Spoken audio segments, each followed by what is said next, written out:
ሰላም እንዴት አላችሁ ውድ የአድቫንስ ቴክስ ቤተሰቦች እንደምን አላችሁ በአዲስ ቪዲዮ ተመልሻለሁ በዛሬው ቪዲዮአችን ላይ የምናየው እንዴት ስልካችን ላይ የጫነውን አፕሊኬሽን አንድ አፕሊኬሽን የጫነውን ወደ ፋይላችን ሴቭ ማድረግ እንችላለን ወይም ደግሞ ባክአፕ ማድረግ እንችላለን የሚለው ነው ይህ ነገር ለእናንተ የሚጠቅማችሁ ምናልባት ስልካችሁ የሆነ ቴክኒካል ችግር ገጥሞት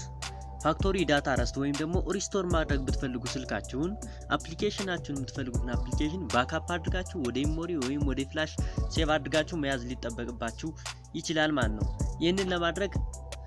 ይሄን አፕሊኬሽን ተጠቀሙበት አፕሊኬሽኑ ኤፒኬ ኤክስትራክተር ይባላል ፕሌይ ስቶር ላይ ታገኙታላችሁ አፑን ካወረዳችሁ በኋላ ቀጥታ ትከፍቱታላችሁ ይሄ ምልክት ያረኩ ነው አፑ ከከፈታችሁት በኋላ ማድረግ የሚጠበቅባችሁ ምንድነው አፕሊኬሽኑን ባክአፕ ማድረግ የምትፈልጉትን አፕሊኬሽን ትመርጣላችሁ ማለት ነው ከዚህ ጋር ሰርች ማድረግ ትችላላችሁ ስሙን ታስገቡና ለምሳሌ እኔ አንድ ባክአፕ ማድረግውን ይው